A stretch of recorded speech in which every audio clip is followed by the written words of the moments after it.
मेरे प्यारे दर्शकों को आपके सबसे पसंदीदा डिबेट शो देश की बहस में दीपक चौरसिया का नमस्कार। कन्याकुमारी से क्षीर भवानी तक, कोटेश्वर से कामाख्या तक, लक्षद्वीप से लेह तक जो सबसे बड़ा मुद्दा होता है उसमें हम आपकी राय जानकर चुनते हैं देश की बहस का विषय। बहस की दशा और दिशा भी आपके माध्यम से तय होती है। साथ ही शो में आप और हमारे एक्सपर्ट पैनल मंच को साझा करते हैं और देश में हो रही सबसे बड़ी हलचल पर बेबाकी से अपनी बात रखते हैं। तो आइए शुरू करें देश की बहस माननीय जनता और मेहमानों के साथ। आज आपने देश की बहस का जो मुद्दा तय किया है वो है इटली में बीमार नानी से राहुल की मुलाकात पर विवाद क्यों। इसे 75% लोगों ने वोट देकर देश की बहस का मुद्दा बनाना चाहा है।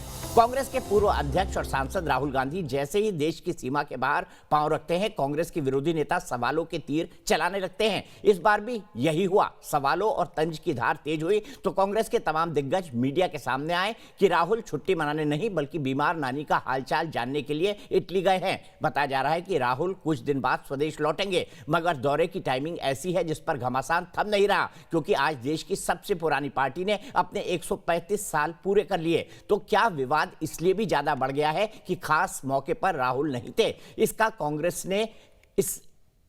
कांग्रेस में आगे की राजनीति और रणनीति पर क्या असर होगा, इसको भी समझेंगे। लेकिन सबसे पहले देख लेते हैं क्या है यह पूरा विवाद।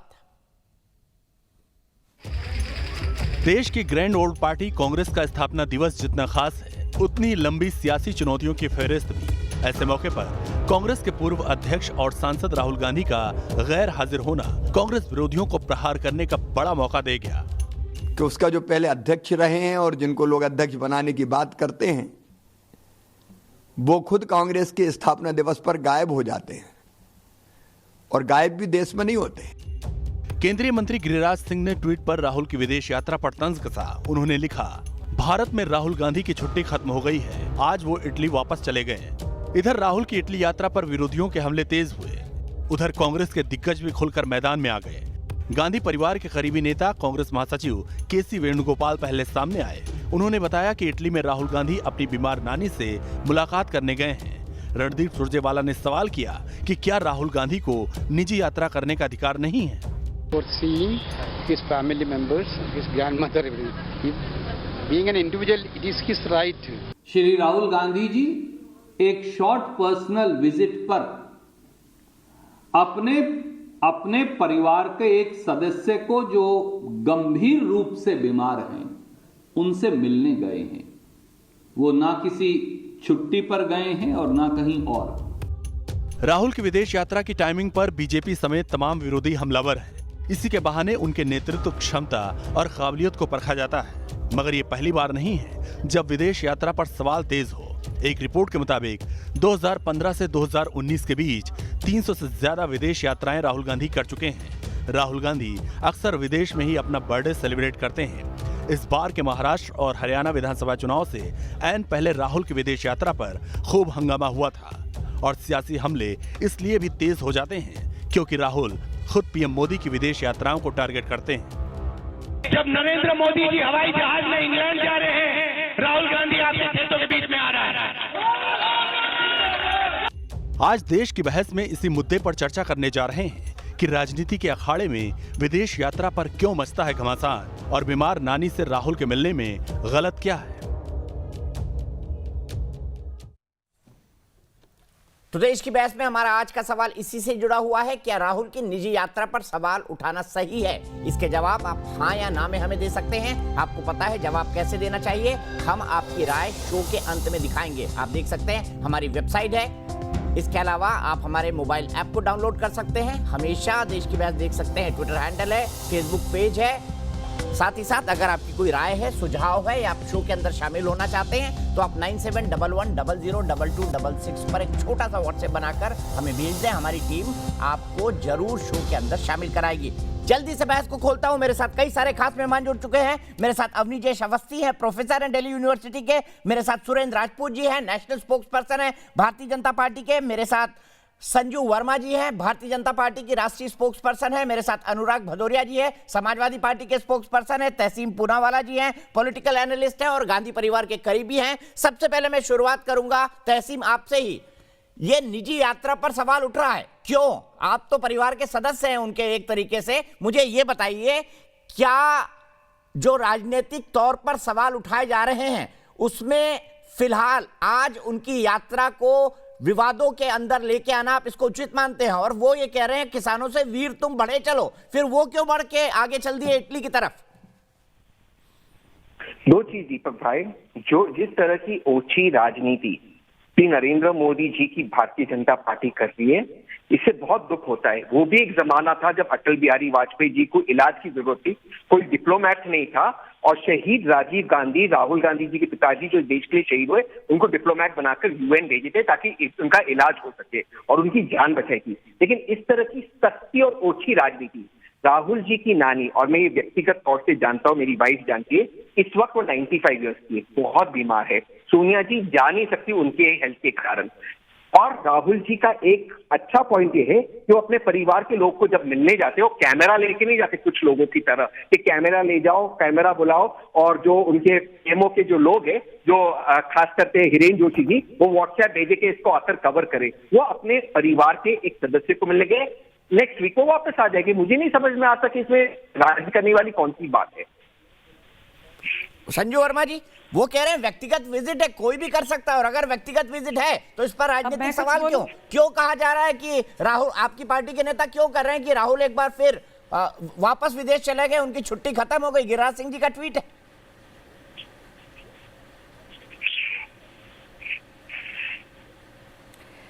अभी मैंने तहसीन पूनावाला की बात बड़े धैर्य से सुनी, और मैं चाहूंगी कि जब मैं बोलूं तो कोई दखलंदाजी ना करे।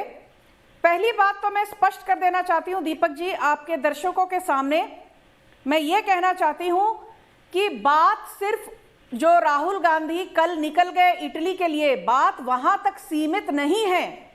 मैं डेटा खोल के बैठी हुई हूं, 2014 से लेकर 2019 तक राहुल गांधी का पार्लियामेंट सेशन का अटेंडेंस है सिर्फ 52%, 52%। नेशनल एवरेज है 80%। दूसरी बात, आपको इतनी इमरजेंसी थी कि कांग्रेस पार्टी के 136वें फाउंडेशन डे से पहले आप गायब हो गए। चलिए, आपकी नानी बीमार थी, मान लिया, हम इस पर ओछी राजनीति नहीं करेंगे, पर आप अपनी ओछी हरकतों से बाज कब आएंगे? बिहार में मुंह की हार खाने के बाद आप कह रहे थे 70 सीटों से 50 सीटें जीतेंगे। आपके सुरजेवाला जी ने कहा था, आप तो 19 सीटें जीत कर आए, और उसके बाद क्या किया राहुल गांधी ने? जैसलमेर चले गए वेकेशन मनाने। नरेंद्र मोदी जी ने क्या किया? दीपावली मनाई जैसलमेर में हमारे वीर जवानों के साथ। यह है अंतर राहुल गांधी और नरेंद्र मोदी के बीच। और जहां तक हिरेन जोशी जी का सवाल है, तो तहसीन पूनावाला जी, हिरेन जोशी जी के बारे में तो बात करने की आपकी औकात ही नहीं है। चाहे एजुकेशन क्वालिफिकेशंस हो, चाहे लॉयल्टी फैक्टर हो, चाहे काम करने की क्षमता हो, तो आप अपना बयान प्लीज थोड़ा सोच समझ कर दीजिए, क्योंकि there is no point in making irrelevant and rash statements. ठीक है तहसीन, मैं आपसे कहूंगा उन व्यक्तियों को हम डिस्कस ना करें जो पॉलिटिकल पोस्ट पे नहीं है। बेहतर होगा तहसीन, आपसे क्विक जवाब, फिर सुरेंद्र राजपूत जी के पास जाऊंगा। तहसीन, क्विक जवाब। क्यों गायब हो गए राहुल गांधी जी? बजट सेशन में राहुल गांधी गायब क्यों हो जाते हैं? चाहे 2016 का बजट सेशन हो, अगर मेरा 2017 का बजट सेशन अगर आप मुझे मौका दे रहे हैं 2018 का बजट सेशन हो, संजू वर्मा जी, तहसीन से जवाब, फिर सुरेंद्र राजपूत जी, तहसीन जवाब दीजिए। आप गायब क्यों हो जाते हैं? दीपक जी, अक्सर मुझे अरे 52% अटेंडेंस है एज अ पार्लियामेंटेरियन, आपको शर्म आनी चाहिए। 52% अटेंडेंस है। ठीक है दीपक जी, मैं अपनी बात कर दूं? बिल्कुल बोलिए। दीपक जी, अक्सर मुझे बताया जाता है कि नहीं संभलती ना, तो परमानेंटली वेकेशन मनाने इटली चले जाइए। राजनीति आपके मतलब की बात नहीं है राहुल गांधी। राजनीति में संजू जी सुन लीजिए, उनको सुन लीजिए। संजू जी प्लीज सुन लीजिए तहसीन को, उनको भी वक्त देने दीजिए। आपको पूरा वक्त दिया उन्होंने। फिर सुरेंद्र भाई के पास जाऊंगा। अमित शाह 24/7 पॉलिटिशियन है, जेपी नड्डा 24/7 पॉलिटिशियन है, राहुल गांधी 25% पॉलिटिशियन है। 25% राजनीति करते हैं, बाकी 75% छुट्टी मनाते हैं राहुल गांधी। ठीक है संजू जी, तहसीन बोलिए। संक्षेप में मैं बोल दूंगा, क्योंकि सुरेंद्र भाई को भी बोलना है, अन्य लोगों को भी बोलना है। अक्सर मैं सुनता हूं कि मन की बात खोखली होती है और लंबी होती है, काम की बात छोटी और टू द पॉइंट होती है। ठीक है, मैं आपका पॉइंट लेता हूं, मैं हिरेन जोशी जी को बीच में नहीं लाता हूं। पीएमओ से व्हाट्सएप आते रहते। इसको मैं अब डिबेट का विषय नहीं बनाता हूं। मैं संक्षेप में एक बात करके अपनी बात खत्म करता हूं। संजू जी डेटा दे रही थी 20 घंटा 22 घंटा, तो मुझे एक चीज याद आती है कि अगर आप 20, 22, 18 घंटा ये दावा करते हो आप काम करते हो, लेकिन उस काम का नतीजा है नोटबंदी, उस काम का नतीजा है कि देश की जीडीपी कॉन्ट्रैक्ट हो, तो इस तरह का काम हमें नहीं चाहिए। भैया आप पीएमओ छोड़कर जाओ और आप पार्लियामेंट को चलाओ। पार्लियामेंट, जिन लोगों ने पार्लियामेंट पे ताला लगा दिया, अब बीच में बोलेगी संजू जी, पार्लियामेंट पे ताला लगा दिया, बीच में बोल रही है गांधी के छुट्टी मनाने की बीच में बोल रही है बात, यहाँ जीडीपी की नहीं है। राहुल गांधी का पार्लियामेंट अटेंडेंस सिर्फ 52% क्यों है? समाप्त कर रहा था, इस पर बोलिए। राहुल गांधी समाप्त कर रहा था, बजट सेशन मिस करके छुट्टी मनाने क्यों चाहते हैं? राहुल गांधी किसानों के आंदोलन के दौरान इटली क्यों चले गए? किसानों के बारे में बड़ी बड़ी बातें करते हैं आप लोग, बड़े बड़े झंडे लेकर जाते हैं जंतर मंतर। संजू जी कंक्लूड करने दीजिए उनको। तहसीन जी कंक्लूड करिए, फिर मैं सुरेंद्र भाई के पास जाऊंगा। तहसीन जी कंक्लूड करिए। तो संजू जी बोलने दीजिए प्लीज। संजू जी बोलने दीजिए, उन्होंने आपको फेयरली मौका दिया। संजू जी बोलने दीजिए तहसीन को। तहसीन, नानी के नाम पर राजनीति करना छोड़ दीजिए। नानी के नाम पर कोई राजनीति नहीं कर रहा। मैंने कभी अपनी जिंदगी में राहुल जी या प्रियंका जी या किसी भी कांग्रेस के नेता को ये नहीं देखा कि अपनी मम्मी या नानी या दादी से मिलने जाए तो कैमरा लेके जाए और उनके पीए व्हाट्सएप करे कि आकर हमारा फोटोग्राफ खींच। लेकिन मैं अपनी बात कंक्लूड करता हूँ। दीपक जी, मैं रिक्वेस्ट करता हूँ संजू जी से, उनके माध्यम से पीएमओ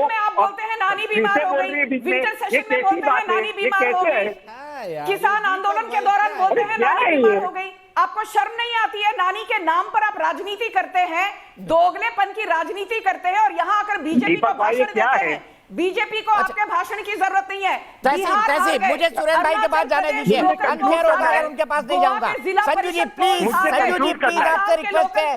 हार गए, एक के बाद एक चुनावी हार का सामना करना पड़ रहा है। एक के बाद एक चुनावी हार का सामना करना पड़ रहा है आपको, और आप यहाँ पर आकर भाषण दे रहे हैं बीजेपी को। ठीक है दीपक जी, मैं अपनी बात कंक्लूड कर रहा हूँ।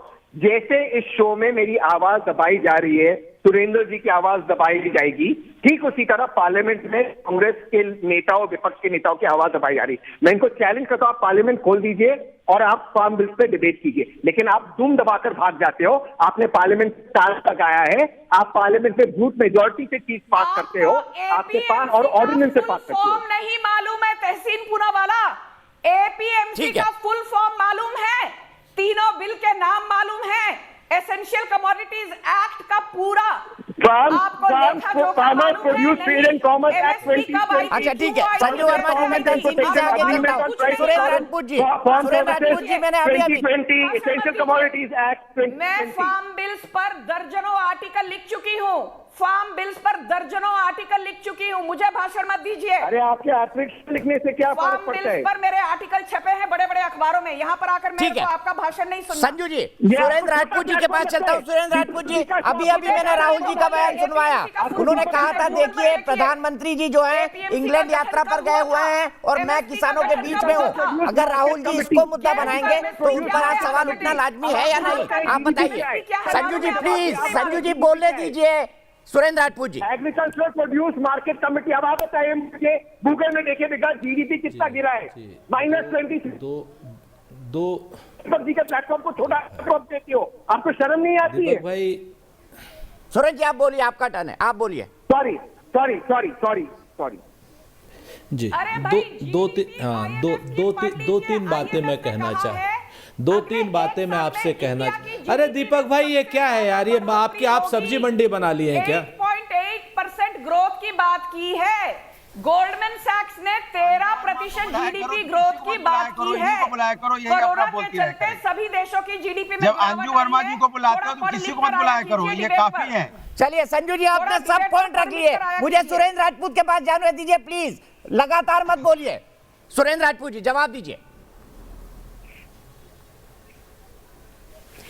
दो तीन बातें दीपक भाई बड़ी क्लियर हैं कि अगर निजी यात्राओं पर इस तरीके की ओछी टिप्पणियां होंगी तो, और आदमी के अगर निजी जीवन को इस तरीके से सार्वजनिक रूप से ओछे रूप से वो किया जाएगा, तो निश्चित तौर पर प्रधानमंत्री हो या पूर्व प्रधानमंत्री भारतीय जनता पार्टी के हों, उनके निजी जीवन पर भी जब निजी टिप्पणियां होंगी और ओछी टिप्पणियां होंगी तो मेरे ख्याल से भारतीय जनता पार्टी को अच्छा नहीं लगेगा। और अगर आप चाहें तो वो सारी निजी और ओछी टिप्पणियां मैं कर सकता हूं, इसमें कहीं कोई दिक्कत वाली बात नहीं है। सोनी से लेकर के और कॉल तक तमाम चीजें ऐसी होती हैं जो बातें आ जाती हैं जाकर के, लेकिन हम उस मडस्लजिंग में नहीं पड़ना चाहते, हम सब लोगों का सम्मान करते हैं। एक बात मैं अभी क्या नाम भारतीय जनता पार्टी की प्रवक्ता ने कहा अटेंडेंस के लिए राहुल गांधी जी की तो 52% है, लेकिन एक बार जरा नरेंद्र मोदी जी की भी अटेंडेंस देख लेती, 30% से भी कम है। पूरे के पूरे 6 साल में मेरे ख्याल से 6 बार नरेंद्र मोदी जी पार्लियामेंट में बोले हैं। आप इस चीज को देखिए, अमित शाह जी की अटेंडेंस कितनी है ये जरा बेकल। अरे चुप रहिए, बदतमीजी मत कीजिए आप। बीच में अगर आप बोलेंगे दीपक चौरसिया जी, अगर ये बीच में बोलेगी महिला तो आगे मैं इसको बोलने नहीं दूंगा। ये इस तरीके की बेहूदगी और इस तरीके की बदतमीजी बीच में नहीं चलेगी। अब एक बार जरा नरेंद्र मोदी की अटेंडेंस पूरी करके बताओ संजू वर्मा, क्या है नरेंद्र मोदी की अटेंडेंस? 30% से कम है, 30% से कम है प्रधानमंत्री के। अमित शाह की कितनी अटेंडेंस है? बकवास कर रही है ये, जिस तरीके की बात कर रही है ये। प्रधानमंत्री आपका भगवान हो गया क्या? प्रधानमंत्री के ऊपर बात नहीं उठेगी, राहुल गांधी के ऊपर बात उठेगी तो प्रधानमंत्री के ऊपर बात नहीं उठेगी। जिस प्रधानमंत्री की 30% से भी कम अटेंडेंस है वो क्या बोलेगा? उसकी पार्टी के लोग क्या बोलेंगे? वो ओछे लोग क्या बोलेंगे जो निजी टिप्पणियां करते हैं किसी की मां के ऊपर, किसी की नानी के ऊपर, किसी की दादी के ऊपर जो टिप्पणियां करते हैं? संसद में कितनी क्या परसेंटेज है इनकी? जरा बताइए क्या परसेंटेज है? बकवास कर रही है ये, जबरदस्ती की बातें। भारतीय जनता पार्टी के ऐसे ओछे लोग आ जाते हैं जो अपने प्रधानमंत्री के ऊपर, अपने पूर्व प्रधानमंत्री के ऊपर ओछी टिप्पणियां करवाते हैं प्रतिपक्ष से, प्रतिपक्ष से ओछी टिप्पणियां कराते हैं। अच्छा, मैं चाहता हूं आप दोनों थोड़ा सा कूल डाउन होइए, थोड़ा सा कूल डाउन होइए। हाँ संजू जी, सुरेंद्र सिंह जी, थोड़ा सा कूल डाउन होइए। इस बीच मैं अपने दर्शक के पास चलता हूं जयपुर में, थोड़ा ठंडा हो जाइए दोनों, मुश्किल होगा ऐसे करना। आरती दुबे जी जयपुर से, आरती दुबे जी क्या कहेंगे? क्या ये विवाद का विषय बनना चाहिए या नहीं? हाँ जी, इस बात का विवाद बिल्कुल भी नहीं बनना चाहिए, बिकॉज ये टाइमिंग थोड़ा सा गलत हो सकता है। इस वजह से इस पर इतनी परेशानियां उठ रही है, मतलब सब लोग सवाल कर रहे हैं और सोशल मीडिया पे इतने कमेंट्स आ रहे हैं। बिकॉज 136 जो फाउंडेशन डे है कांग्रेस का, उस दिन को छोड़ के अगर कभी भी जाएं राहुल गांधी जी तो कोई इतने प्रश्न नहीं उठाएगा। बट ये जो समय है ये उन्होंने बहुत ही गलत चूज करा है विदेश यात्रा के लिए, और वो ये भी जानते हैं कि पहले भी कई बार इस बात के लिए उन पर उंगलियां उठ चुकी हैं कि वो महत्वपूर्ण मुद्दों के समय ही विदेश यात्रा करते हैं, और ऐसी क्या जरूरत मतलब हो जाती है हमेशा ही कि उन्हें एकाएक निकलना पड़ता है। और रणदीप सुरजेवाला जी भी नहीं बता पाए हैं कि किस वजह से वो स्पेशली जा रहे हैं इतना महत्वपूर्ण समय होते हुए भी कांग्रेस के लिए, जबकि कांग्रेस की नैया वैसे ही डामाडोल है। ठीक है, सीधे अनुराग भदौरिया जी के पास चलता हूं। अनुराग भदौरिया जी, मैं आपसे जानना चाहूंगा, जब हाथरस चल रहा था, सुरेंद्र भाई मैं 1 मिनट में आता हूं, जब हाथरस चल रहा था अखिलेश जी भी लंदन में थे, तो ये विदेश से राजकुमारों का प्रेम होता है क्या? आप संजू वर्मा को नहीं, देखिए मुझे लगता है दीपक जी, अरे मैं बोल लूं अपनी बात, मुझे लगता है दीपक जी इस देश के अंदर में अचानक भारतीय जनता पार्टी की सरकार के आने के बाद ये ओछी राजनीति क्यों होने लगी, मुझे समझ में नहीं आ रहा है। सोचो, आप कह रहे हैं कि लंदन में क्यों थे, आप नहीं चाहते हो अपनी बेटी के एडमिशन ले गए थे और वो बच्ची का एडमिशन उन्होंने कराया, एडमिशन कराने के बाद वापस आए। क्या इस देश में परिवार होना गुनाह हो गया है क्या? जिसके परिवार नहीं हो, परिवार का दर्द क्या समझेंगे? पहले परिवार तो लाए, तब तो पता चलेगा बेटी क्या होता है, बेटा क्या होता है, फिर परिवार में माँ क्या होती है, दादी क्या होती है, फिर उसकी रिस्पॉन्सिबिलिटी क्या होती है। हम लोग या जो लोग के परिवार हैं वो परिवार के साथ साथ राष्ट्र का दायित्व भी निभाते हैं। तो इस तरह की ओछी राजनीति तो बंद हो जानी चाहिए, मुझे लगता है एकदम बंद होना चाहिए। कम से कम बच्चियों पे तो नहीं होनी चाहिए, जो अपनी बेटियों का एडमिशन करवा रहे हो उस पे तो नहीं होनी चाहिए। और पूरा देश जानता है अपनी बेटी का एडमिशन करवाने गए थे, उसके बावजूद ही बार बार ये सवाल पूछा जाता है क्यों? क्या बेटी होना गुनाह हो गया क्या किसी के यहाँ पे? क्या किसी बेटी का जन्म होना गुनाह हो गया क्या? बेटा होना गुनाह हो गया क्या? शादी होना गुनाह हो गया क्या? क्या हम किसी के माँ बाप के बच्चे नहीं है? क्या हमारे माँ बाप नहीं है? क्या हमारे माँ बाप ने हमें नहीं पाला? क्या उन्होंने हमारे लिए टाइम नहीं दिया?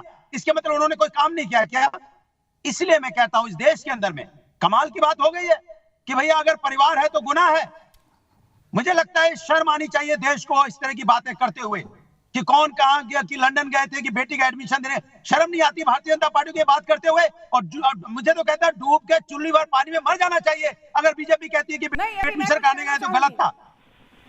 गलत है एडमिशन कराना। ठीक है, और यहाँ ठीक है। समाजवादी लोग अनुराग जी, लाठियां खा रहे आपको थे। एक मिनट में आऊंगा। अवनीश जी और ममता काले जी भी हैं, मैं अवनीश जी लाना चाहूंगा। नहीं, उन्होंने कमाल एक बड़ी की बात बातें बोली। उठने लगी देश के अंदर में।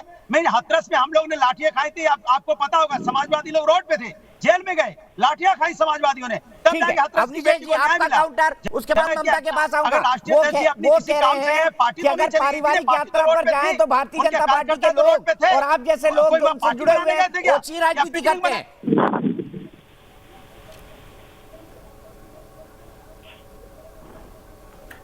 दीपक जी, मुझसे सवाल है ना? जी दीपक जी, अभी मैं ध्यान से सुन नहीं पाया था। आपने कितनी यात्राएं बताई थी राहुल गांधी जी की? एक बार फिर बता दीजिए मुझे। 300 यात्राएं बताई थी आपने पिछले 4 साल में? 4 साल में 300 यात्राएं परिवार के लिए करता है कोई, बच्चों के एडमिशन के लिए करता है कोई, नानी की तबीयत ठीक करने के लिए करता है कोई, और ये कोई बीजेपी नहीं कर रही। अरे भैया, वो जिस शिवानंद तिवारी की पार्टी के साथ लड़े थे वो कह रहे थे कांग्रेस के तमाम वर्कर या प्रवक्ता जो है कैमरे के सामने कुछ और, पीछे कुछ और करते हैं। और मुझे पक्का यकीन है कि अभी कैमरे के सामने ये कहेंगे कि पार्टी के काम से गए थे इटली, विदेश। और ये भी कह सकते हैं, हो सकता है कि किसानों के लिए समर्थन जुटाने गए हो पूरे विश्व में, विश्व की यात्रा कर रहे थे। जो ये सवाल बीजेपी के लिए सवाल नहीं होना चाहिए, मैं मानता हूं। लेकिन जो वहां पर बैठ करके जिस कविता का उनको अंदाज भी नहीं होगा कि किसने लिखी है, वीर तुम बढ़े चलो, धीर तुम बढ़े चलो, मुझे पक्का मालूम है कि नहीं मालूम होगा, और यहां बैठे हुए किसी व्यक्ति को भी नहीं मालूम होगा। द्वारिका प्रसाद महेश्वरी की कविता है, आपका परिवार है आंदोलन के समय की कविता है। धीर तुम बढ़े चलो, वीर तुम बढ़े चलो, और हम चले मिलान। ये क्या का मतलब है? अरे वो व्यक्ति होता है जो सबसे आगे डंडा लेके चलता है कि हाँ मैं नेतृत्व कर रहा हूं, मैं तो चला विदेश यात्रा पर, और तुम बढ़े चलो, तुम बढ़े चलो। ये क्या मतलब है? ये राजनीति नहीं है, ये सामंतवादी राजनीति है, राजाओं की राजनीति। राजा कब निकलता है साहब? राजा सड़कों पे थोड़ा निकलता है। राजा तो अपने ऐशो आराम में व्यस्त रहता है। जनता लड़े लड़ाए सब कुछ करे, ये राजा तो किसानों को मरने के लिए छोड़ देता है। इसलिए वोट के दम पर वहां बैठ जाए तो बात अलग है। और मजे की बात यह है कि समाजवादी जो है वो ऑस्ट्रेलिया में पढ़ते हैं, और लंदन में पढ़ते हैं। भारतवर्ष में कुछ नहीं है। भारतवर्ष के उत्तर प्रदेश में जहां शासन किया, वहां की शिक्षा व्यवस्था में भरोसा नहीं है। वहां के पूर्व मुख्यमंत्री को अपनी बेटी के लिए पूरे उत्तर प्रदेश में कोई जगह नहीं मिली। हिंदुस्तान के 130 करोड़ लोग, और तुम किसानों के दम पे राजनीति करने वालों, किसानों के दम पे जो जिसकी बेटी लंदन में पढ़ती है, उसको किसान से क्या मतलब? क्या मतलब है किसान से? आपका पेट भरा है, लगातार आपको जिसको किसान से क्या मतलब? उसको मजदूर से क्या मतलब? जिसके लिए आप दूसरों को रोक रहे थे। अनुराग जी, बीच में मत बोलिए प्लीज। अब आप रुकिए, इसी सवाल को लेकर सुरेंद्र सिंह राजपूत जी के पास जाता हूँ। सरकारों का अपमान होगा, कोरोना काल से लोगों की मौतें होंगी, और आप कहते हो विपक्ष चुप बैठा रहे, समाजवादी लोग बोले नहीं, कैसे चलेगा? भदौरिया जी शांत हो जाइए, शांत हो जाइए। सीधे सुरेंद्र सिंह राजपूत जी, लंदन और ऑस्ट्रेलिया का सुरेंद्र सिंह राजपूत जी, उनका कहना है कि कोई कंसर्न ही नहीं है शायद राहुल गांधी का, इसीलिए बार बार उन्होंने 300 से ज्यादा विदेश यात्रा पे सवाल उठाए। इसको कैसे डिफेंड करेंगे वो आप? देखिए दीपक भाई, जब Rahul Gandhi ji land acquisition bill लेकर के आते हैं, और राहुल गांधी जी 194 साल पुराने बिल को खत्म करके और नए लैंड एक्विजिशन बिल को लेकर के आते हैं, तब भी ये भारतीय जनता पार्टी और संघ की सामंती सोच के लोग इसी तरीके की बात कहते हैं। राहुल गांधी जी जब अपराधियों के खिलाफ संसद में बिल को लेकर के आते हैं, तब भी भारतीय जनता पार्टी की सामंती सोच के लोग इसी तरीके की बात कहते हैं। भारतीय जनता पार्टी के लोगों को राहुल गांधी जी के काम नहीं नजर आते हैं। राहुल गांधी जी के भारतीय जनता पार्टी के लोगों को राहुल गांधी जी हमेशा उन बेरोजगारों को रोजगार दे जाते हैं, चाहे वो अपने संसद में किए हुए काम को लेकर के हो, चाहे वो देश में किए गए काम को लेकर के हो, और चाहे वो विदेश यात्राओं को लेकर के काम को लेकर के हो। संघ के अजिनिवेश अवस्थी साहब हैं, संघ के अजिनिवेश अवस्थी जी को जरा ये तो बताना चाहिए कि आज किसानों के साथ खड़े हैं वो संघ वाले, या अडानी और अंबानी के साथ, उद्योगपतियों के साथ खड़े हैं।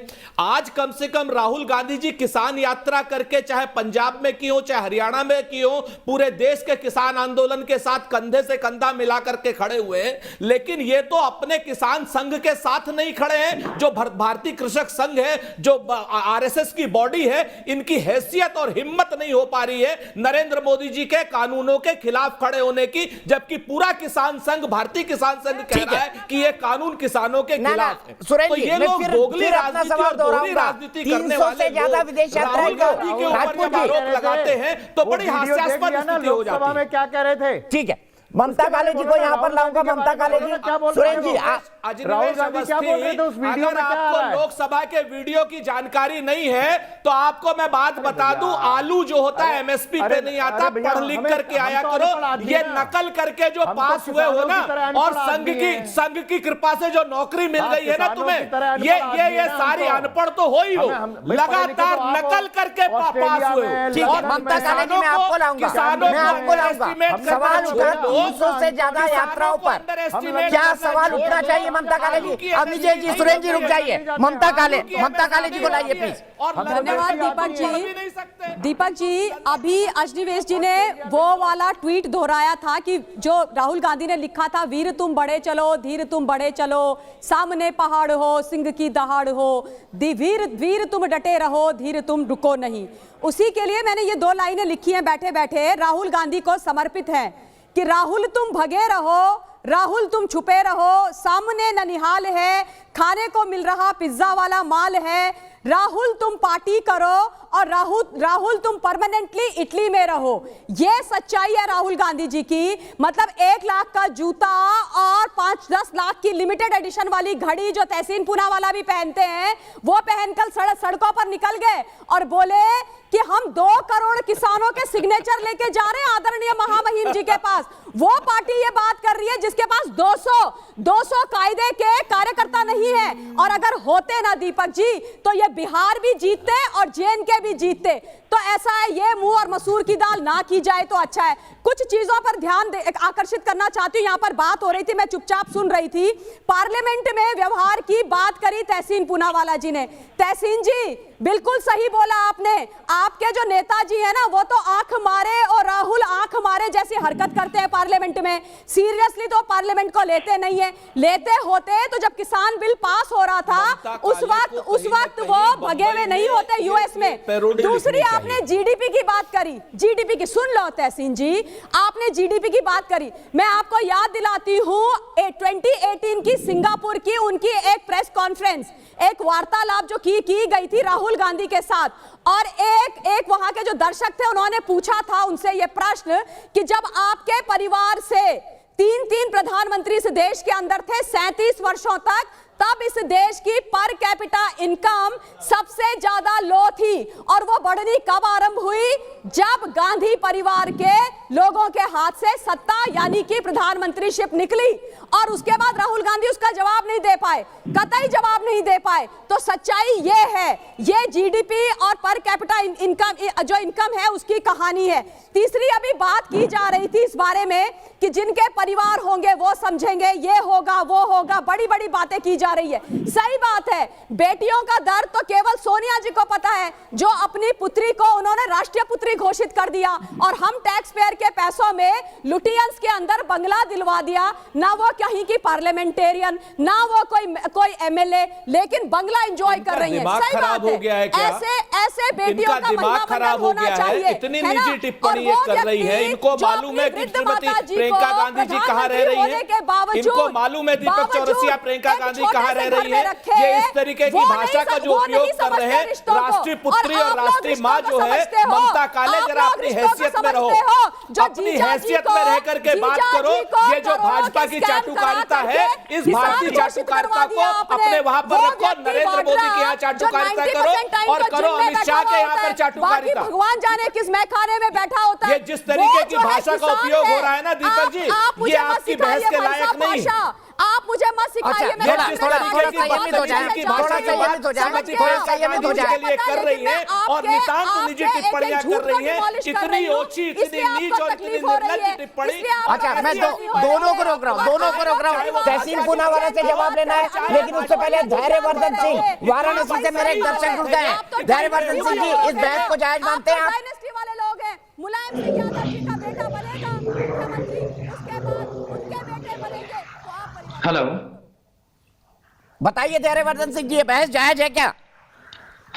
नहीं, बहस जो भी बहस हो रही थी उसकी तो पहले मैं कड़ी निंदा करूंगा, और निंदा करने के साथ ये बताना चाहूंगा कि ये राहुल गांधी जी जो कर रहे हैं ये उनकी आदत सी है, ये उनकी आदत में शुमार है। ये उन्होंने कोई नया काम नहीं किया है कि ये जो इतना बड़ा आंदोलन चल रहा था और उसके वो मुखिया माने जा रहे थे और वो गायब हो लिए, ऐसा उन्होंने कई बार किया है। और ये मौसम उनके लिए बड़ा ही सुकून वाला मौसम है, तो ऐसा कुछ नया उन्होंने नहीं किया है। हाँ, ये बात जरूर कहूँगा कि जब किसी ऐसे बड़े आंदोलन के मुखिया हों और आपको जब इसको प्रेजेंट करना हो, सामने लाना हो, और आप उस समय गायब हो जाए। अभी हाल ही हमने देखा कि उत्तर प्रदेश के मुख्यमंत्री योगी आदित्यनाथ जी के पिताजी की मृत्यु हो गई थी और वो मुखाग्नि देने तक नहीं गए थे। तो ऐसे नेता को हम नेता माने कि राहुल गांधी जी विपक्ष में बैठकर मेन समय में गायब हो जाए, उनको नेता माने। ठीक है, सीधे चलता हूं तहसीन पूनावाला के पास। तहसीन, मुझे कांग्रेस के एक बहुत बड़े नेता ने, मैं नाम नहीं लूंगा, बहुत बड़े नेता ने एक बात कही थी, इन पॉलिटिक्स परसेप्शन मैटर्स। आपने 2 दर्शकों की राय सुनी, आपको क्या लगता है, परसेप्शन नहीं खराब हो रहा राहुल जी का इससे? और क्या आप जैसे लोगों को, जो उनके शुभचिंतक है, जो उनके दोस्त हैं, और हम जैसे विश्लेषकों को ये सवाल पूछना नहीं चाहिए कि परसेप्शन उनका खराब होता जा रहा है? बिल्कुल पूछना चाहिए, ये अधिकार है जमहूरियत में सबका पूछना। लेकिन मुझे लगता है अगर व्यक्ति अपनी नानी की सेवा करता है, जब उसकी माँ केपेबल नहीं है उनकी नानी की सेवा करने के लिए, उस चीज को हमें देखकर उसका स्वागत करना चाहिए। मैं 2 चीज मुझ पे एक व्यक्तिगत टिप्पणी हुई थी, मैं संक्षेप में जवाब दूंगा, मुझे दूसरे चैनल पे जाना है। मेरे घड़ियों के बारे में और मेरे कपड़ों के बारे में कहा गया, मेरे तो पिताजी के पैसे थे, मैं तो खुद टैक्स पेइंग पैसा हूं। आप बोल देना अमित शाह जी को कि मेरी इंक्वायरी करा दे जरा। इसका भी क्योंकि व्यक्तिगत टिप्पणी हुई, ये भी बता दी कि जय शाह किस हैसियत से बीसीसीआई में बैठे और रोहन जेटली किस हैसियत से बीसीसीआई में बैठे, ये भी बता दीजिए। और इससे ये बता दीजिए कि फकीर नरेंद्र मोदी जी के पास 15-15 लाख के सूट कहां से आते? मेरे पिताजी के पैसे, मेरे खुद के मेहनत के पैसे। मैं व्यक्तिगत टिप्पणी नहीं करना चाहता था जय शाह पे। मैं अपनी बात समाप्त करता हूं। प्रियंका जी पर एक बहुत व्यक्तिगत टिप्पणी थी? मैंने तो आपकी तारीफ करी भाई, मैंने तो आपकी तारीफ करी है। कौन सी व्यक्तिगत टिप्पणी? मुझे संजू के पास जाना है तुरंत। संजू मैं 1 मिनट जा रहा हूं, मैं 1 मिनट जा रहा हूं। तहसीन प्लीज कंक्लूड करें। ममता जी प्लीज। तो दाल में कुछ काला है तहसीन जी, बता दो दाल काली है या पूरी काली है? काहे तकलीफ में घूम रहे हो आप? क्या व्यक्तिगत आपके, क्या व्यक्तिगत? ममता जी प्लीज कंक्लूड करने दीजिए तहसीन को। ममता जी उनका फेडर बन कीजिए, मुझे जाना है। तहसीन कंक्लूड करिए प्लीज। आपकी आदत है भागने की, आप राहुल गांधी के शागिर्द हैं, आपकी आदत है भागने की। जैसे वो देश छोड़ के भाग गए वैसे आप डिबेट छोड़ के भाग जाओगे। आप लोगों के तो शुमार है, आदत में शुमार है भागना। आप लोगों की आदत में शुमार है भागना। अरे भाई, भगोड़े तो ये भाजपा वाले और संघ वाले हैं, अंग्रेजों के से भागते रहे, उसके बाद हमसे भागते रहे। ममता प्लीज कंक्लूड करने दीजिए। ममता प्लीज कंक्लूड करने दीजिए। फिर तहसीन क्या बात? ये भगोड़े तो भाजपा और संघ वाले हैं, दलाल भी है और भगोड़े भी है। मेरी आदत सच बोलने, इसलिए मैंने दीपक पहले ही कहा था मैं 9 बजे तक डिबेट में रहूंगा। दीपक भाई से आप क्रॉस चेक कर लेना। मेरे उस परिवार से आता हूं जहां पे मेरे दादा ने महात्मा गांधी की सेवा की थी और मेरे ससुर ने इंडिया पाकिस्तान की लड़ाई लड़ते हुए बेली पे लड़ाई किया था। ना नरेंद्र मोदी ना अमित शाह जी के कोई भी परिवार का व्यक्ति आर्मी में था, ना जंगे आजादी था। मेरे परिवार पे व्यक्तिगत टिप्पणी मत करना। और प्रियंका जी पे जो अभद्र उसे बता दूं, वो एक शहीद की बेटी और शहीद की पोती। अगर आप एक शहीद की बेटी, ठीक है, सिर्फ संजू वर्मा जी की आवाज, सिर्फ संजू वर्मा जी की आवाज। एक मिनट प्लीज, सब एक साथ मत बोलिए, मैं रिक्वेस्ट कर रहा हूं, मैं फीडर डाउन नहीं करना चाहता किसी के। संजू वर्मा जी, संजू वर्मा जी, सवाल ये भी उठा 300 से ज्यादा विदेश यात्राएं क्यों? क्या इस पर सवाल नहीं उठना चाहिए?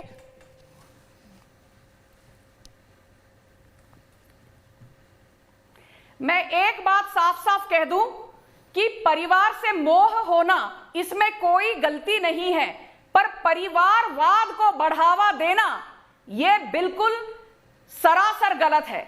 गांधी नेहरू गांधी डायनेस्टी को परिवार से मोह है या नहीं मुझे नहीं मालूम, पर परिवारवाद की जो राजनीति ये लोग पिछले 60-70 सालों से करते आ रहे हैं, इस पर इनको मंथन करना चाहिए। बिहार चुनाव से पहले 23 बड़े कांग्रेस के लीडर्स ने रिजाइन कर दिया था, ये कह के कि टिकट एलोकेशन में राहुल गांधी ने बिल्कुल दिलचस्पी नहीं दिखाई। उपयोग करती है। क्या आपको अच्छी लगती है? सीटें क्या आपको अच्छी लगती है? और जिस तरीके की, और एक बात का जवाब नहीं दे पाई, नरेंद्र मोदी की संसद में परसेंटेज क्या थी अटेंडेंस की? नरेंद्र मोदी की परसेंटेज क्या थी अटेंडेंस की? संजू वर्मा बताओ, नरेंद्र मोदी की परसेंटेज क्या थी संसद में? संजू वर्मा, नरेंद्र मोदी की क्या परसेंटेज थी? नरेंद्र मोदी की परसेंटेज क्या है संसद में? अमित शाह की परसेंटेज क्या है संसद में? अमित शाह की, नरेंद्र मोदी की सिंगापुर क्या करने जाते हैं? क्या करने जाते हैं ये? जरा बताइए ना, कितने संसद की परसेंटेज बताओ संजू वर्मा। संजू वर्मा, नरेंद्र मोदी की परसेंटेज बताओ संसद में। नरेंद्र मोदी की संसद में परसेंटेज बताओ। 20 किलोमीटर सिंघू बॉर्डर पे जो आदमी ना जा सके, 1200 किलोमीटर दूर कच्छ में जाता है, मध्य प्रदेश में बात करता है। अच्छा, हम एक एक करके बात कर ले। संजू वर्मा जी, सुरेंद्र नरेंद्र मोदी पर आप दोनों एक दूसरे पे बोल रहे हैं, दर्शक कुछ नहीं समझ पाएंगे। व्यक्तिगत टिप्पणी भी कर दूं। एक ही पार्टी है जिसके पास चाल है, नरेंद्र, अरे ये जब बोल रही थी आपको नहीं समझ में आ रही थी दीपक जी? तब नहीं, ये बदनुमा दाग है समाज के ऊपर। पहले नरेंद्र मोदी की अटेंडेंस बताओ, और उसके बाद बताओ भाजपा के लोग और संघ के लोग अंग्रेजों के दलाल क्यों थे? क्यों जब दलाल थे? और भाजपा के लोग और संघ के लोग देश विरोधी गतिविधियों के लोगों के साथ क्यों जुड़े पाए जाते? भाजपा के लोग संघ और देश विरोधी गतिविधियों के साथ क्यों जुड़े पाए जाते हैं? और नरेंद्र मोदी जी लाहौर क्या करने गए थे बिना बुलाए? उत्तर प्रदेश से नरेंद्र मोदी बिना बुलाए क्या करने गए थे लाहौर? लाहौर क्या करने गए थे बगैर बुलाए? भाजपा का उत्तर कौन सी बिरयानी खाई थी? कौन से आतंकवादी से मिले थे बगैर बुलाए? नरेंद्र मोदी 25 दिसंबर जी, सुरेंद्र सिंह राजपूत जी, क्या आप दोनों एक दूसरे पर बोलते रहेंगे इसी तरीके से? 18%। नहीं, पहले आपने इनको चुप नहीं किया दीपक भाई, चूंकि ये सत्ता में है। सर, इनको भी चुप किया, आपको भी चुप किया, इनसे ज्यादा आपसे कमेंट लिए। कांग्रेस पार्टी को आप इसलिए चुप कर रहे हैं क्योंकि कांग्रेस पार्टी सत्ता में नहीं है। और नरेंद्र मोदी की परसेंटेज ही तो मैं पूछ रहा हूं, मैं तो कोई अभद्र टिप्पणी नहीं कर रहा संजू वर्मा की तरीके से, ममता काले की तरीके से, अजनिवेश अवस्थी की तरीके से। मैं कोई बदतमीजी नहीं कर रहा हूं, बेहूदगी नहीं कर रहा हूं, बेशर्मी नहीं कर रहा हूं, निर्लज्जता नहीं कर रहा हूं। नरेंद्र मोदी की संसद में परसेंटेज पूछ रहा हूं। अरे बेहूदगी से आप जवाब दोगे तो मैं ठीक है ना? और जितनी लॉयल ममता काले हैं मैं उनको भी जानता हूं।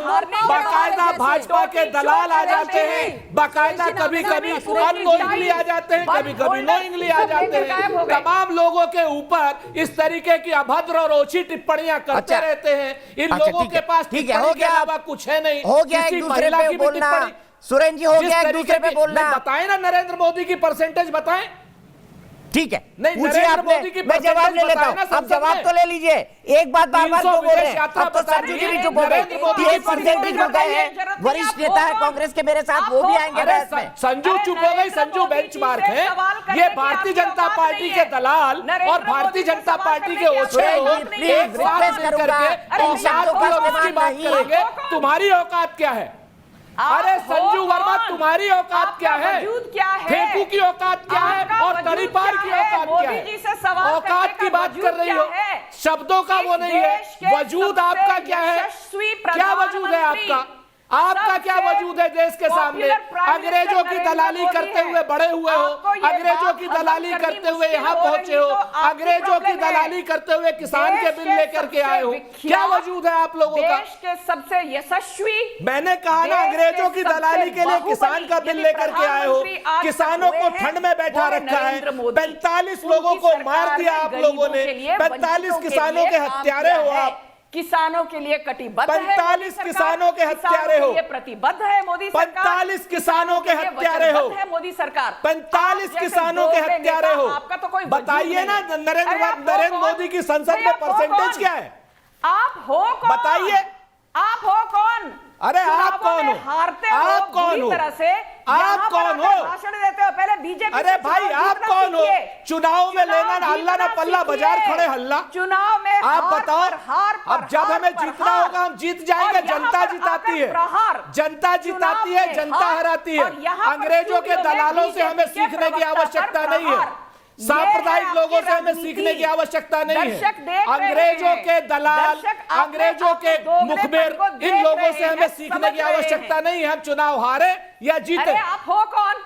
हम चुनाव हारे या जीते, हमें अंग्रेजों के मुखबिरों से कुछ सीखने की आवश्यकता नहीं है। मोदी जी के खिलाफ हमारी औकात कुछ नहीं है, लेकिन आपकी औकात क्या है वो आप दिखा रही हो टीवी पर। जानकारी के साथ बात कीजिए, होमवर्क करके बात कीजिए, तर्क करके बात कीजिए, जानकारी के साथ बात किया करो। संजू वर्मा, बताओ ना नरेंद्र मोदी की परसेंटेज क्या है संसद में? जितनी बड़ी जानकार हो उतने बता दो संसद में क्या परसेंटेज है। नरेंद्र मोदी जी कहते हैं, कितनी बड़ी बाहुबली तो आप लोग हो। ने कहा आज की डेट में लोगों को अपने यहाँ के गृह मंत्री को गायब करा देते हो गुजरात के। बाहुबली तो आप लोग हो, माफिया आप लोग हो, चरित्रहीन आप लोग हो। बलराज मधोक की किताब पढ़ लो, अगले साल भारत बलराज मधोक की किताब पढ़ के आओ आप।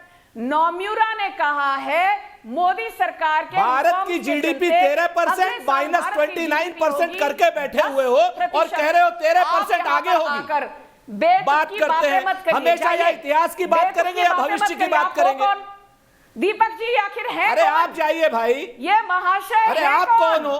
क्या बात कर रही हो आप? चलिए, अब हो गया और वक्त चाहिए, बात करोगे या हो गया और वक्त चाहिए दोनों को।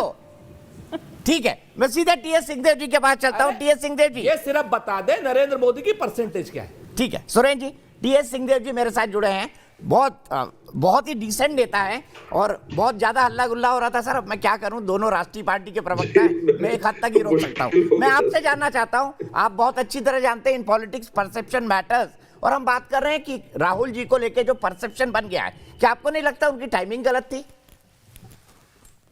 कोई विशेष ऐसी बात नहीं होनी चाहिए। मुझे लगता है कि एक ऑब्सेशन सा हो गया है राहुल जी को लेके, चाहे उनकी आलोचना करने की और विशेष करके आलोचना अगर करने की बात हो तो हर किसी पे विपक्ष या वर्तमान में सत्ता पक्ष कहें देश में, तो ये या बीजेपी कहें या विपक्षी दल कहें, उन्होंने एक तरह से टारगेट कर रखा है कि कुछ भी करें राहुल जी, सुबह अगर बिस्तर से बाएं की जगह दाहिने तरफ से उतर गए तो उसके ऊपर भी बात हो जाएगी।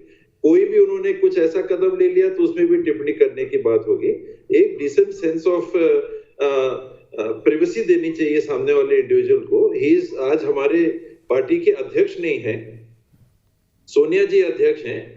वो अपनी जिम्मेदारी अपने तरफ अपने स्तर पे फिलहाल संभाल रहे हैं और किसी निजी यात्रा में उनको जाना है तो ये तो कोई राष्ट्रीय टीवी पे या राष्ट्रीय मंच पे बात करने का विषय नहीं होना चाहिए। वही भी बातों को बार बार लाया जाता है। मैं नहीं समझता कि देश के जो मुद्दे हैं उनके सामने और उनको पीछे रख के, इन बातों को सामने रख के उनको भुलवाने की कोशिश करनी चाहिए। ये रिस्पॉन्सिबल जिम्मेदार राजनीति नहीं है। ठीक है, मैं सीधे ममता काले जी से टिप्पणी लेता हूं। ममता जी, मैं आपसे जानना चाहता हूं, ऑब्सेशन है आप लोगों को राहुल गांधी से? टीएस सिंहदेव साहब ने कहा कि दाएं की जगह बाएं से उतर गए बिस्तर से, उस पर भी विवाद हो जाएगा। दीपक जी देखिए, जहां तक राहुल गांधी जी का सवाल है ना, उनसे किसको ऑब्सेशन हो सकता है आप बताइए? मतलब वो राजनीति में जबरदस्ती माता जी की महत्वाकांक्षाओं की वजह से है, वो उनमें ऑब्सेस होने का कोई मतलब कोई प्रश्न ही नहीं है। वो इस लेवल के दिग्गज नेता ही नहीं है किस बात को क्यों ऑब्सेस्ड होगा कोई? दूसरा, अभी बात की जा रही थी, कांग्रेस पार्टी के राष्ट्रीय प्रवक्ता बात कर रहे थे, दलाली जैसे शब्दों का इस्तेमाल कर रहे थे। सुरेंद्र जी, मैं आपको बताती हूँ, देश में कौन जयचंद और कौन दलाल है, सुनिए सुरेंद्र जी, इतिहास नहीं पता, दलाल वो है जिन्होंने अपने पिताजी के नाम पर एक फाउंडेशन बना के चीन से पैसा लिया, उस देश को चीन को बेचा। दलाल वो है जिसने 2008 में एक एमओयू करा चीन की लाल सलाम पार्टी के साथ, और उस देश के भविष्य को बिना देशवासियों से पूछे हुए गिरवी रखा चीन में। श्यामा प्रसाद मुखर्जी मुस्लिम लीग के मुख्यमंत्री, बलराज मधो की किताबें पढ़ लो आप, बलराज मधो की किताब पढ़ो आप। अच्छी बात है। अरे भाई आप दलाल भी हो, आप दोगले भी हो, आप जयचंद भी हो, मीर जाफर भी हो, ममता कालेजी, इसमें कोई दो राय नहीं है। इतिहास में लिखा हुआ है आपका नाम, काले अक्षरों से इतिहास में लिखा हुआ है। सारी भाजपा का, सारी जनसंघ का और सारे के सारे संघ का और सारी हिंदू महासभा का नाम ऑलरेडी लिखा हुआ है। इसलिए वो देश के प्रधानमंत्री कभी नहीं बन पाए, कभी नहीं। अरे भाई मैंने कहा ना, श्यामा प्रसाद मुखर्जी, श्यामा प्रसाद मुखर्जी मुस्लिम लीग के उप मुख्यमंत्री थे। ये तो आप लोगों की धर्मांधता है। श्यामा प्रसाद मुखर्जी मुस्लिम लीग के उप मुख्यमंत्री क्यों थे, ये जरा बताइए। बलराज मधो की किताब में स्वर्गीय अटल बिहारी वाजपेयी जी को चरित्रहीन क्यों लिखा हुआ है, ये जरा बता दीजिए। आप लोग अडानी और अंबानी की और बहुराष्ट्रीय कंपनियों की दलाली कर रहे हैं, ये भी बता दीजिए। तो बिल्कुल बता दीजिए ना कि आप दलाली क्यों करते हो, दोगले क्यों हो, जरा यही बता दीजिए ममता कालेजी। आपको डिमोलिश करूंगी और सुनिए, आपको सुनाने के लिए मैं कह भी नहीं रहा हूँ, मेरे बड़े भैया, आपको जरूरत नहीं है, क्योंकि दोगले और दलाल लोगों को हमें सुनाना भी नहीं, वो तो पहले से है। अंग्रेज भी लिख करके गए और बलराज मधो भी लिख गए। आपके जनसंघ के पूर्व राष्ट्रीय अध्यक्ष बलराज मधो क्या लिख करके गए हैं, जरा एक बार उसको पूछ लीजिए, एक बार पढ़ लीजिए उनको। दिलीप ले जो भारतीय का दोनों को कोयला मंत्री थे, वो कोयला थोड़ा गर्म पानी मंगवाइए ममता कालेजी, सोरेन सिंह राजपूत जी घर में फोन करिए, गर्म पानी मंगवाइए, थोड़ा गर्म पानी पीजिए, गले में दिक्कत हो जाएगी, इतना मत चिल्लाइए राजपूत जी। भाई आप चिंता मत कीजिए, वरना मुझे कब सिर्फ भेजनी पड़ेगी आपको। के लिए हम काफी हैं, अकेले बगैर पानी के काफी। अरे भैया मैं आपके लिए अकेले नहीं, चिंता मत कीजिए। ठीक है, मैं सीधा चलता हूँ लखनऊ। मोहित सिंह जी के पास मेरे एक माननीय दर्शक जुड़े हुए हैं। मोहित, मैं आपसे जानना चाहता हूँ, क्या इस पर विवाद उचित है? जी, सीधी सी बात यह है कि अगर कोई आदमी अपने काम से ज्यादा अपने परिवार को महत्व देता है, राहुल गांधी का रहना जरूरी था, परंतु आकस्मिक समय किसी प्रकार का कुछ हो जाता है तो और वो अपने साथ घटित होता है, तो वो व्यक्ति तो जाना ही है उसको, चाहे वो किसी का भी हो। और इसमें बस छोटी सी बात मैं कहना चाहूंगा कि जिस चुनावी मुद्दा जो बना रहे हैं, तो माननीय नरेंद्र मोदी जी का चुनाव प्रचार के दौरान जब अपनी माँ से मिलना था तो वो राजनीति के परे था। तो जब राहुल गांधी जी जब अपने वो नानी जी से मिलने गए हैं, तो ये राजनीति का मुद्दा क्यों बनाया? चलिए ठीक है, बहुत बहुत शुक्रिया मोहित। सीधे एक ब्रेक लूंगा, ब्रेक के बाद वापस आऊंगा। सब लोग गर्म पानी पी ले जिन्होंने ज्यादा चिल्लाया, मैंने नहीं चिल्लाया फिर भी मुझे पीना पड़ेगा। ब्रेक के बाद फिर वापस आता हूं।